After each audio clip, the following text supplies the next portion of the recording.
മഴക്കാലത്ത് വീടും ശരീരവും ഒരുപോലെ മെയിൻറ്റെയിൻ ചെയ്തിട്ടില്ലെങ്കിൽ നമുക്കറിയാം രണ്ടിനും കേടുപാടുകൾ സംഭവിക്കും. അതുപോലെ ബൈക്കിനും പല പ്രശ്നങ്ങളും അനുഭവപ്പെടാം. ഈ വീഡിയോയിൽ നമുക്ക് മഴക്കാലത്ത് ബൈക്കുകൾക്ക് കൊടുക്കേണ്ട ചില പ്രിക്കോഷൻസിനെ കുറിച്ച് ഡിസ്കസ് ചെയ്യാം. ഏവർക്കും റെട്രോ റൈഡേഴ്സിന്റെ പുതിയ വീഡിയോയിലേക്ക് സ്വാഗതം.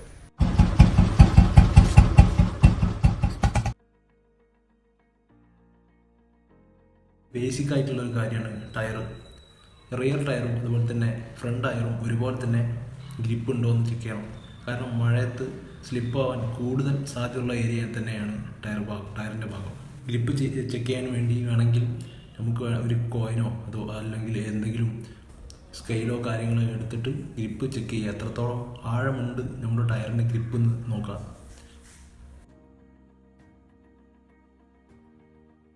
ബൈക്ക് നിർത്തിയിടുന്ന സമയത്ത് ശ്രദ്ധിക്കേണ്ട കാര്യമാണ് സൈഡ് സ്റ്റാൻഡ്. സാധാരണ വേനൽക്കാലത്ത് സൈഡ് സ്റ്റാൻഡ് ഇട്ടാലും വലിയ കുഴപ്പമൊന്നുമില്ല. പക്ഷേ മഴക്കാലത്ത് അങ്ങനെയല്ല. ചളി ഉള്ള ഭാഗത്ത് നിർത്തിയിട്ടാൽ വണ്ടിയുടെ വെയിറ്റ് കാരണം കൊണ്ടുപോകാൻ ചാൻസ് ഉണ്ട്. അപ്പോൾ നിങ്ങൾ നിർത്തിയിടുന്ന സമയത്ത് മാക്സിമം സെൻറ്റർ സ്റ്റാൻഡിൽ തന്നെ നിർത്തിയിടാൻ ശ്രദ്ധിക്കുക. അല്ലെങ്കിൽ അധികം ചളിയുള്ള സ്ഥലമാണെങ്കിൽ, അല്ലെങ്കിൽ നിങ്ങളുടെ വീട്ടിൽ തന്നെ ചളിയുള്ള ഭാഗമാണ് നിർത്തിയിടുന്ന സ്ഥലമെങ്കിൽ ചെറിയൊരു പലക വെച്ചിട്ട് അതിൻ്റെ മുകളിൽ സെൻറ്റർ സ്റ്റാൻഡ് ആക്കിയിട്ട് വെക്കുന്നതായിരിക്കും നല്ലത്.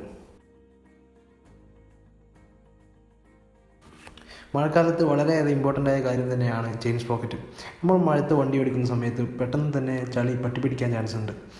അപ്പോൾ ആ സമയം തന്നെ നിങ്ങൾ പെട്ടെന്ന് തന്നെ ക്ലീൻ ചെയ്യുക, അല്ലെങ്കിൽ ചെയിൻ സ്പ്രോക്കറ്റിൻ്റെ ലൈഫിനെ ബാധിക്കും. ക്ലീൻ ചെയ്യുന്ന സമയത്ത് വേണമെങ്കിൽ പെട്രോൾ, മണ്ണെണ്ണ, ഡീസലൊക്കെ യൂസ് ചെയ്യാം. പക്ഷേ ചെയിൻ ലൂബ് ഉണ്ടെങ്കിൽ അതായിരിക്കും നല്ലത്. കാരണം പെട്രോൾ, മണ്ണെണ്ണയൊക്കെ ഇൻഫ്ലേമബിൾ ഒബ്ജക്റ്റ് ആയതുകൊണ്ട് വളരെ സൂക്ഷിച്ച് കൈകാര്യം ചെയ്യണം. ഈ മഴത്ത് വളരെയധികം നോക്കേണ്ട ഒരു സംഗതി തന്നെയാണ് പെട്രോൾ ടാങ്കിൻ്റെ ടോപ്പിലെ ഭാഗം. കാരണം പെട്രോൾ ടാങ്ക് ടോപ്പിലെ ഭാഗത്ത് വെള്ളം കെട്ടി നിൽക്കാൻ ചാൻസ് ഉണ്ട്. അങ്ങനെ ഉണ്ടെങ്കിൽ നിങ്ങൾ വെള്ളം തുടച്ച് ഒഴിവാക്കുക പെട്ടെന്ന് തന്നെ. കാരണം അതിലേക്ക് വെള്ളം ഇറങ്ങി കഴിഞ്ഞാൽ, പെട്രോൾ ടാങ്കിൻ്റെ ഉള്ളിലേക്ക് വെള്ളം ഇറങ്ങി കഴിഞ്ഞാൽ മിസ്സിങ്ങിനും അതുപോലെ തന്നെ കാർബറേറ്ററിനും പെട്ടെന്ന് തന്നെ ബാധിക്കും. ഇനി നമുക്ക് ബ്രേക്കിങ്ങിലേക്ക് വരാം. ബ്രേക്ക് സെറ്റ് ചെയ്യുന്ന സമയത്ത് ഒരു മിതമായ രീതിയിൽ ബ്രേക്ക് സെറ്റ് ചെയ്യുക. അധികം ടൈറ്റാക്കിയാൽ അത് സ്കിഡായി വീഴാൻ ചാൻസ് ഉണ്ട്. അധികം ലൂസായി കഴിഞ്ഞാൽ മറ്റു പല ആക്സിഡൻറ്റിലേക്കും അത് നയിക്കും. ബ്രേക്ക് അഡ്ജസ്റ്റ് ചെയ്യാൻ വളരെ സിമ്പിളാണ്. ഡ്രം ബ്രേക്കുള്ള ആളുകൾക്ക് അത് ബ്രേക്ക് ലൈനറിൻ്റെ ഭാഗത്തുള്ള ക്യാമിൻ്റെ ഭാഗത്തുള്ള ആ നെറ്റ് ആൻറ്റി ക്ലോക്ക് വൈസും തിരിച്ചാൽ മതിയാവും. അത് നമുക്ക് പാകപ്പെടുത്താം. ബ്രേക്കിംഗ് ചെക്ക് ചെയ്യുന്നതിൻ്റെ കൂടെ നമ്മളെ ക്ലച്ചിൻ്റെ ലിവർ, അതുപോലെ തന്നെ ബ്രേക്കിൻ്റെ ലിവർ, വാസ്ലിനോ അതുപോലെ തന്നെ ഗ്രീസോ അതിൻ്റെ മുകളിൽ കുറച്ച് തേച്ച് കൊടുക്കുക. കാരണം അത് സ്മൂത്ത് ആവും. മറ്റേത് മഴ കൊണ്ട് ടൈറ്റ് ആവാൻ ചാൻസ് ഉണ്ട്. ഡിസ്ക് വിത്ത് ABS ഉള്ള ആളുകൾ ശ്രദ്ധിക്കുക. കാരണം ABS ഉണ്ടെങ്കിൽ ബ്രേക്ക് പാഡ് പെട്ടെന്ന് തന്നെ തേയ്മാനം സംഭവിക്കും. അത് നോക്കാം. അപ്പോൾ ഡിസ്ക് ബ്രേക്ക് യൂസ് ചെയ്യുന്ന ആളുകൾ പ്രത്യേകം അതിൻ്റെ ഡിസ്ക് ഫ്ലൂയിഡും അതുപോലെ തന്നെ ഡിസ്ക് പാഡും ഒന്ന് ചെക്ക് ചെയ്യാൻ മഴൻ്റെ മുമ്പേ. അത് വളരെ നല്ലതാണ്. അടുത്തൊരു ഇമ്പോർട്ടൻറ്റ് ഭാഗമാണ് ഫ്രണ്ടിലെ ഫോർക്കിൻ്റെ മുകളിൽ മഴക്കാലത്ത് സാധാരണ ചളി പറ്റിപ്പിടിച്ചിരിക്കാൻ ചാൻസ് ഉണ്ട്. അങ്ങനെയാണെങ്കിൽ അത് ഫോർക്ക് ആക്ഷൻ വരുന്ന സമയത്ത് ഉള്ളിലേക്ക് ചളി കയറാൻ ചാൻസ് ഉണ്ട്. അത് ഓയിൽ സീലിനെ ബാധിക്കും. അതുപോലെ തന്നെ ഫോർക്ക് പെട്ടെന്ന് തന്നെ ആക്ഷൻ കുറഞ്ഞ് കംപ്ലൈൻറ്റ് വരാൻ ചാൻസ് ഉണ്ട്. അപ്പോൾ അതുകൊണ്ട് ആ ചളി പെട്ടെന്ന് തന്നെ കഴുകി ഒഴിവാക്കുന്നതായിരിക്കും നല്ലത്.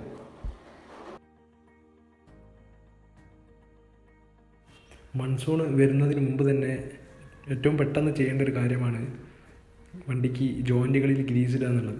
സാധാരണ ഘട്ടങ്ങളിൽ മഴ പെയ്യുന്ന സമയത്ത് നമുക്ക് കാണാം ഈ ജോയിൻ്റ് ഭാഗത്ത് ഒരു തുരുമ്പെടുക്കാൻ ചാൻസ് ഉള്ളതുപോലത്തെ ഒരു കളർ മാറൽ. അത് ഒഴിവാക്കാൻ ഈ ഗ്രീസോ അതുപോലെ തന്നെ വാസ്ലിനോ ഇട്ട് കഴിഞ്ഞാൽ സഹായിക്കും എന്നുള്ളതാണ്. അടുത്തൊരു ഇമ്പോർട്ടൻറ്റ് കാര്യമാണ് ലൈറ്റ്, ഹെഡ്ലൈറ്റ് അല്ലെങ്കിൽ റിയർ ലൈറ്റും. ഈ ലൈറ്റിൻ്റെ 2 ബൾബും കണ്ടീഷനാണോ നോക്കുക. അതുപോലെ തന്നെ ബ്രൈറ്റ് നല്ല കിട്ടുന്നുണ്ടോ നോക്കുക. കാരണം മഴക്കാലത്ത് ലൈറ്റ് കൊണ്ട് മാത്രമാണ് നമ്മൾ എതിരെ വരുന്ന വണ്ടിയെ തിരിച്ചറിഞ്ഞത്. അപ്പോൾ അതുകൊണ്ട് ലൈറ്റിന് വളരെ പ്രധാനമുണ്ട്. മഴക്കാലത്ത് കൂടുതൽ ശ്രദ്ധിക്കേണ്ട ഭാഗമാണ് എഞ്ചിൻ്റെ അടിഭാഗം. നമുക്കറിയാം എഞ്ചിൻ്റെ അടിഭാഗത്ത് പല ചളികളും പെട്ടെന്ന് തന്നെ പറ്റിപ്പിടിക്കാൻ ചാൻസ് വളരെ കൂടുതലാണ്. അപ്പോൾ പെട്ടെന്ന് തന്നെ ആ ചളി കഴുകി ഒഴിവാക്കിയിട്ടില്ലെങ്കിൽ അവിടെ പെട്ടെന്ന് റസ്റ്റ് വരെ കയറാൻ ചാൻസ് ഉണ്ട്. അത് ശ്രദ്ധിക്കാം.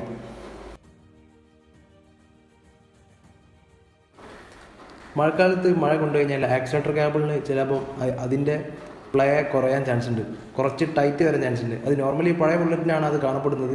അങ്ങനെ കണ്ടാൽ ആക്സിലേറ്റർ കേബിൾ മാറ്റേണ്ട ആവശ്യമൊന്നുമില്ല. അത് അതിൻ്റെ ടോപ്പ് അയച്ചിട്ട് അതിലേക്ക് ഓയിൽ ഇട്ട് കഴിഞ്ഞാൽ തന്നെ സ്മൂത്തായി മാറുന്നതാണ്.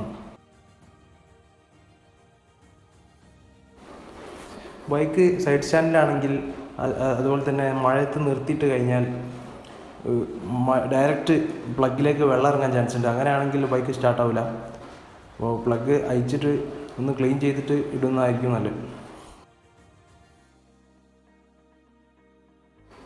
മഡ് ഫ്ലാപ്പ് ഉപയോഗിക്കുകയാണെങ്കിൽ ബാക്കിലാണെങ്കിലും ഫ്രണ്ടിലാണെങ്കിലും മഡ് ഫ്ലാപ്പ് ഉപയോഗിക്കുകയാണെങ്കിൽ ഒരു വിധത്തിൽ ചളീനെ കൺട്രോൾ ചെയ്യാൻ സാധിക്കും. അതുപോലെ തന്നെ ബാക്കിലിരിക്കുന്ന ആൾക്ക് ചളി വരുന്നത് കൺട്രോൾ ചെയ്യാൻ സാധിക്കും.